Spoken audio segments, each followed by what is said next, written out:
Hello, everyone. Yesterday we talked about Pascal's triangle. We went through what Pascal's triangle does and basically what it does and stuff like that. We stopped at what is called combination, where factorial was used to. Um, I think it was this tab. What's the difference between combinations and permutations? Well, let's just stick with. So this is the triangle, Pascal's triangle, and just a quick recap. The This row is basically the ones followed by the index, as followed by the triangular numbers. Triangular number sequence is basically this form. You have one dot and then three dots, and then you add a layer adding another dot every time. So there's an added dot, an added dot, an added dot. So the number of dots, cumulative dots, is what represents the triangular pattern. And we've seen several uses to this, like the exponents of 11. We've also seen the number of combinations that can be retrieved from Pascal's table, Pascal's diagram, triangle, whatever it's called, yeah. And um, we've also um, we've got the Fibonacci sequence, which is basically the addition of each row separately. You add each row on its own by going upwards. So every time you add the last row. It is also a way to get the odds and even numbers. So and it could also be used for the different head and tails. Um, the probability and outcome um, probabilities and outcomes, and you can see the number of tosses here. So if you have a one toss, then you're basically on the first level here. You have basically one output, and then if you have two tosses, it's like you've got 1 to 1, which is here. So this is the empty list as always. And then if you have one toss, it's either head or tail, and then you have head, head, tail, tail, and then you have two combinations when you do two throws here, heads and tail, tail and head, and then you have head and head or tail and tail. Anyway, so there are also the other combinations you could obtain. And then we've seen how to get the number of, say for example, you have 16 pools. We know the number of combinations is to the power of 16. And that's the number of subsets or the number of combinations you could generate from the given set. However, if, for example, in this case or the scenario where you decide to only obtain the threes, then if you want to visually use the Pascal's triangle, then you have to have the triangle built up or completed until the 16th level. So if we see down here below, this is still from 0 to 14. So assuming it's 14, and then we want to see, assuming instead of 16, we want 14, and we just want, which is just three elements from the list from the 16. We just choose three balls from the pool of the 16 pool of balls, not the 16 pool of balls, from the pool of 16 balls. So in this case, let's assume we have 14 and we want to take just three balls. So we know that this is 14, and then this is 0, 1, 2, 3, 4. So you will have 1001 number of combinations.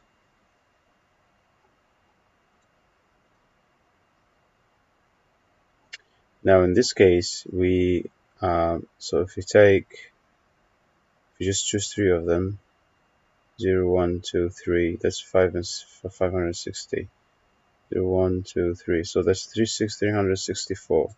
This is 1001 if we take uh, four elements from the pool of 16. Now, it wouldn't make sense. It doesn't make sense if we say, for example, if we have 35 elements within the set, it wouldn't make sense to draw the uh, Pascal's triangle up until that level of 35 or whatever the number is. So in that case, there is a formula we can use. We could use that formula is what we call the use of factorials. So this is the formula, and so that n is the size of elements, is the number of elements we have, and k is the chosen number of elements from the number of elements. So that will go n factorial of n minus k factorial multiplied by k factorial. And that's why we see n choose k from a set of n, we choose k elements. And this is the representation from n, we choose k, or n ck. And that's why we've seen here, where is it? That's why we see 4c0 and 4c1. So in this case, we want to take in one element from the set of four elements. So it would be 4 factorial out of 4 minus 1 factorial multiplied by 4 factorial, which is this formula here.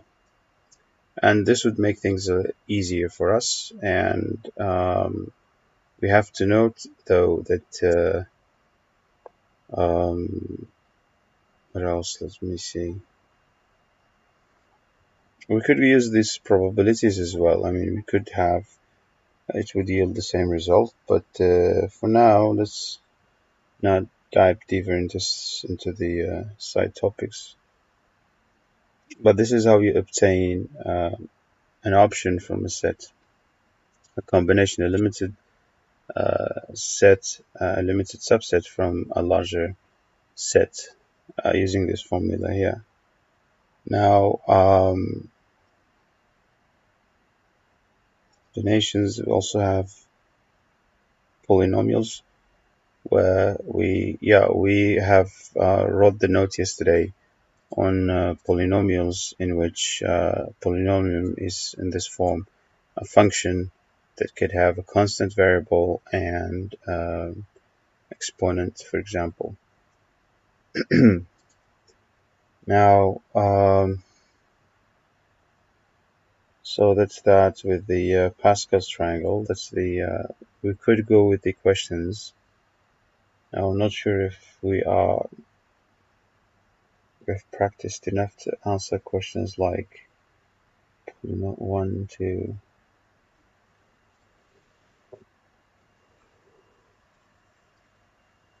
But I don't think there's much to worry about. We could give an example, one example. We'll give one example to try.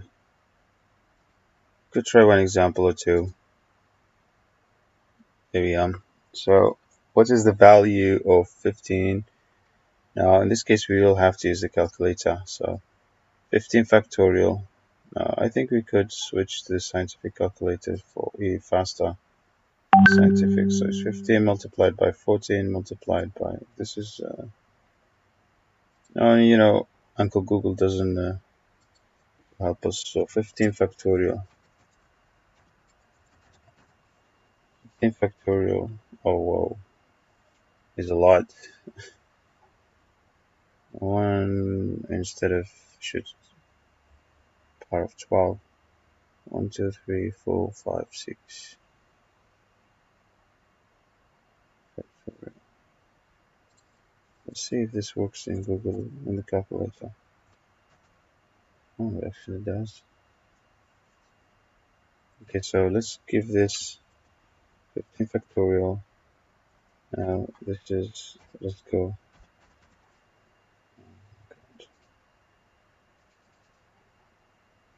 Okay, so we have 15 factorial divided by factorial divided by we have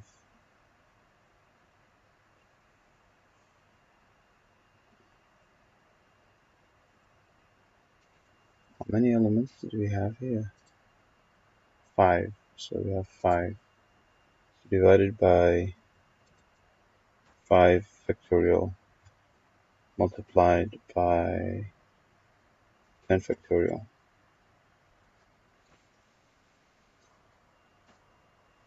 3000.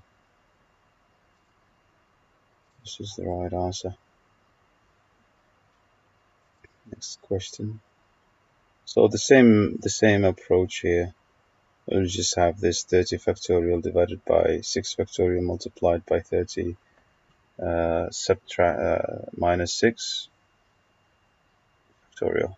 All of it being factorial. It's an interesting formula. I find it quite effective. So n to the k is just like n factorial divided by k factorial. You multiply the denominator by n minus k, all factorial. Now we should go back to what we've been working with. So 0 is always 1.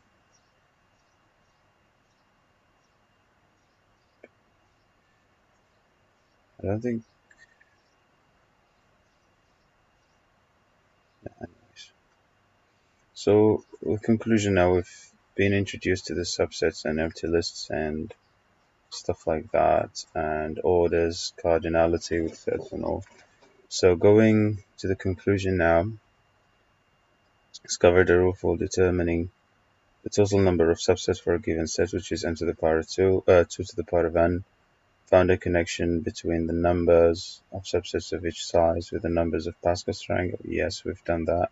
Discovered a way to calculate these numbers using combinations, which is the factorial combination approach. And more importantly, I've learned how different branches of mathematics can be combined together. Very true. Now, moving on to the next lesson. Now, this is called subsets. This is the activity. Let's see the introduction to sets. Collection, notation, this is how you, it's an element and then means an infinity. Numerical sets, even numbers, odd numbers, you can see that it includes the negatives. Prime numbers doesn't include the 1 and doesn't include the negatives. Also multiples of 3, 3, 6, 9, anything you multiply, anything that is multiplied by 3 and has no remainder. Can also be sets of numbers that have no common property. They are just defined that way. These are real numbers. Why are sets important? Sets are the fundamental property of mathematics. Now, as a word of warning, sets by themselves seem pretty pointless, but it's only when we apply sets in different situations do they become the powerful building block of mathematics that they are.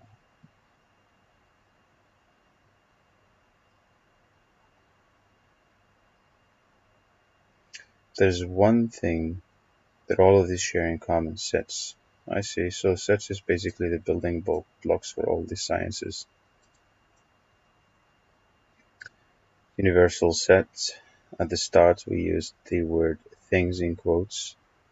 We call this the universal set. It's a set that contains everything. Well, not exactly everything that's relevant to our question. In number theory, the universal set is all the integers, as number theory is simply the study of integers. But in calculus, also known as real analysis, the universal set is almost always the real numbers. And in complex analysis, you guessed it, the complex numbers. Okay. Talking about sets, it's fairly standard to use capital letters to represent the set and lower to represent the elements. Capital letters to represent the set and lower letters to represent the elements in that set. Take note.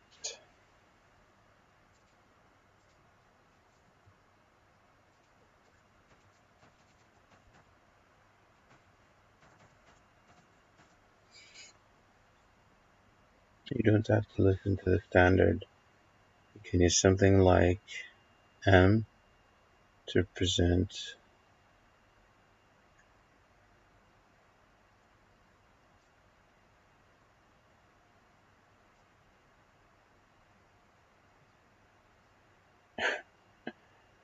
like this. You can get pi years in math jail for dividing by 0.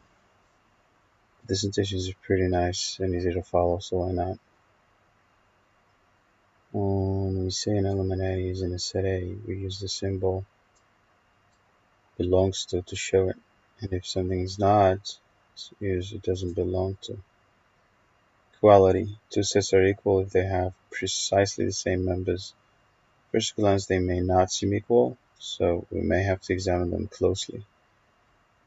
A is a set whose numbers are the first four positive whole numbers. First positive. 1, 2, 3, 4. 1, they both contain 2. Checked everyone, but yes, they are equal. The equal sign is used to show equality. So we write A equals B. 1, 2, 3, 3, 1, 2. Yes, they are equal. They contain the same number of elements and the same values. Well, now the way they are aligned is not really important. Now subsets. When we define a set, if we take pieces of that set, we can form what is called a subset. Define a set. If we take pieces of that set, we can form what is called a subset. That is correct. This is what we've been studying so far, so we're just going to swift real quick through this proper subsets. The superset has to have an element that is not in the subset.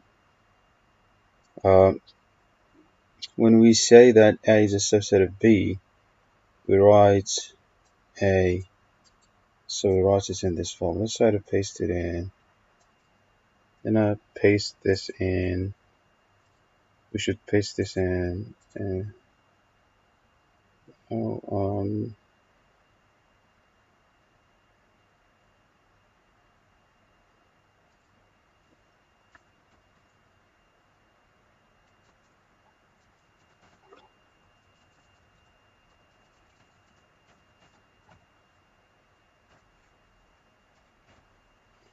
there we are. We just preserve those. So I think since we're at it, we should copy Pascal's common trunk combinations.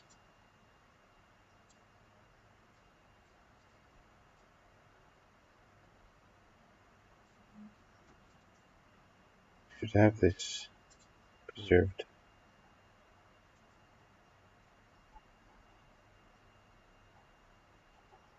An image, so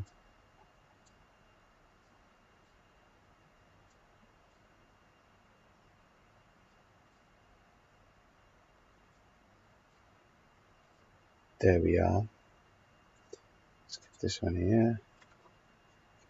It's important to keep these notations in place because when we add them to the different cards, the flashcards, we remember them.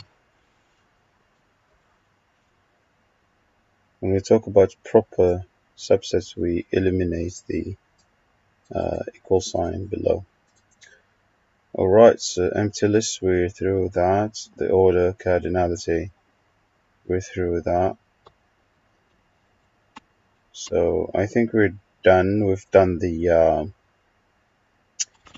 some examples of we've done examples on the sets on the damaged video that was meant to go up, but that didn't happen. So we'll just proceed from here then.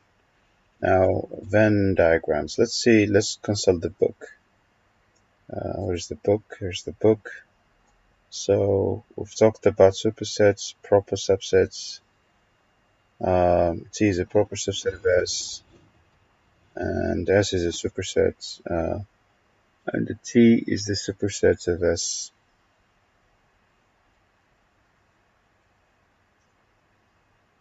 Okay, so empty sets, we've already gone through that. Index sets, positive.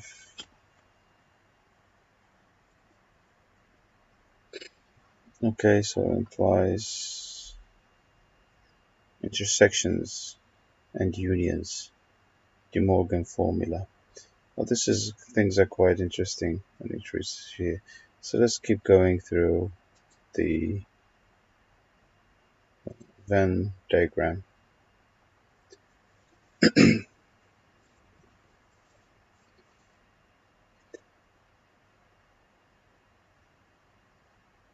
Alright, I thought I've lost the connection for a sec. Anyways, so it is a collection of things, 10 best friends. Oh yeah, now we're talking about union. You can now list your friends that play soccer or tennis. This is called the union, which says that has special symbol. This is the union. If it's upside down, then it's an intersection.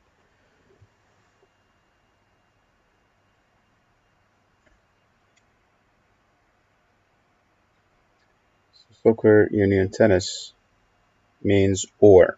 So there's the arithmetic representation symbol of or. So either play soccer or tennis.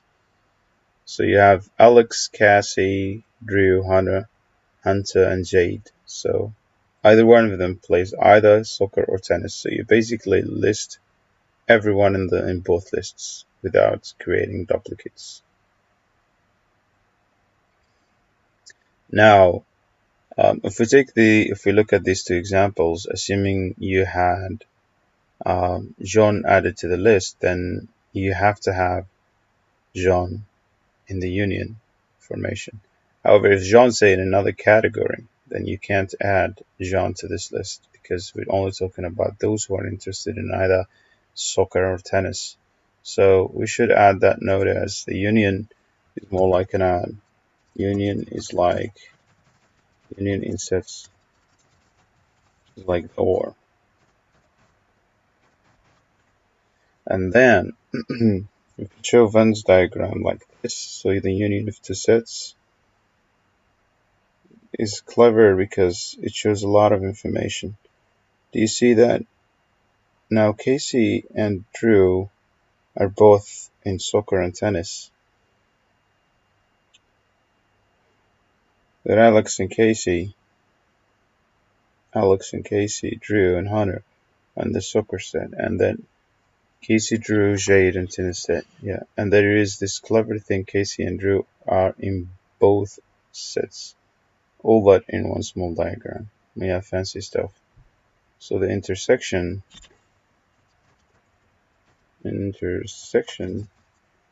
sets.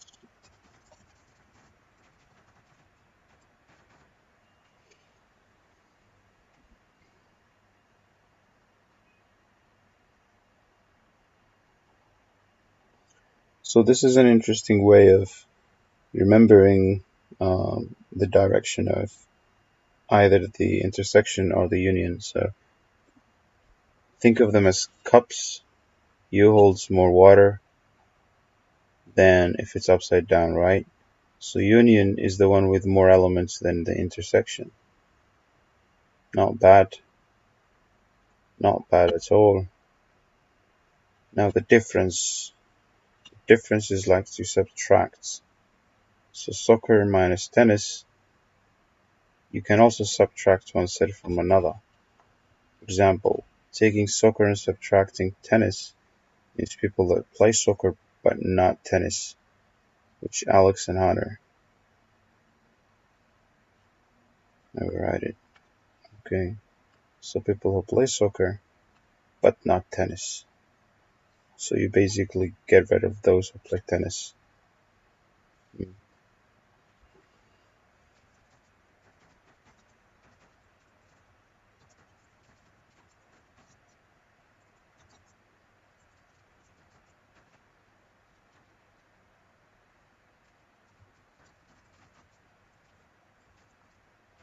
So we have soccer minus tennis, which means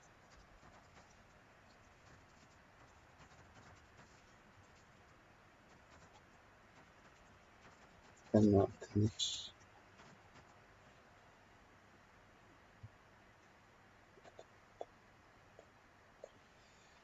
And this is where it gets interesting.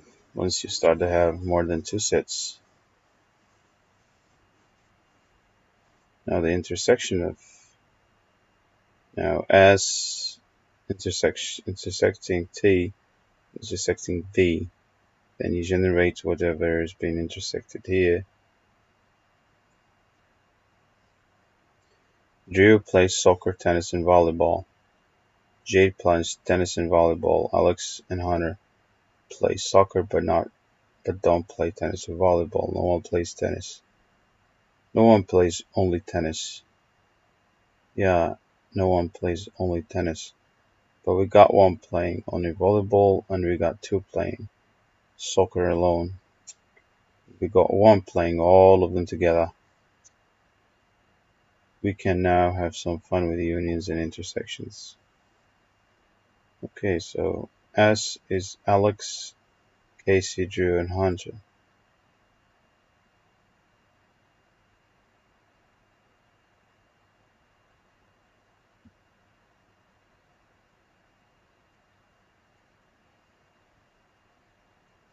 The union V is Casey, Drew, Jade, and Glenn.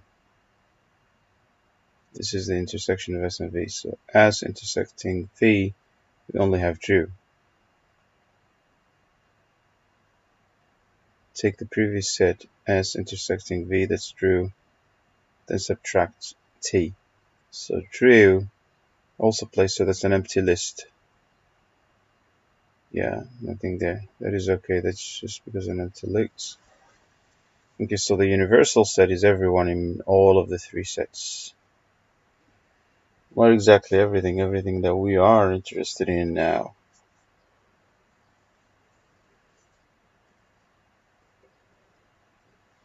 You just have to be careful, okay? Because it seems the universal is the capital U. Universal set that contains everything.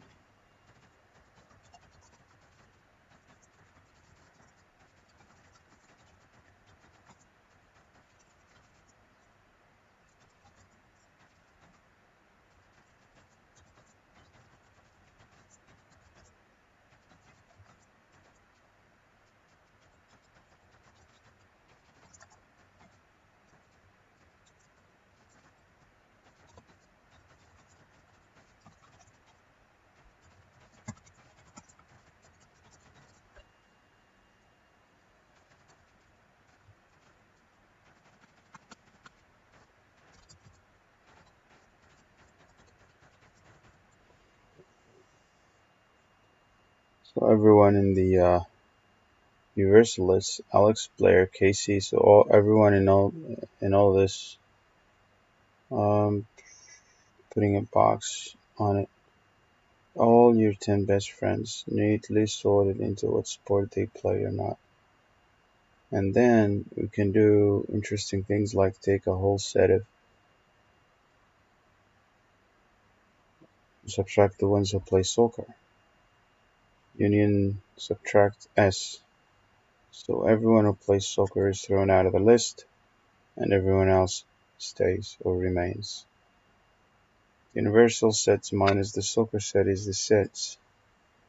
In other words, everyone who does not play soccer. The next topic is complement. Complement is negation. So we could go like complement.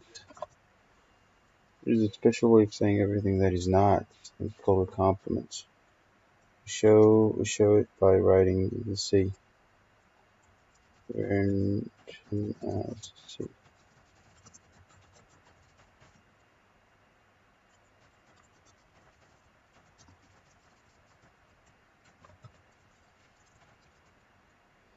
Negation.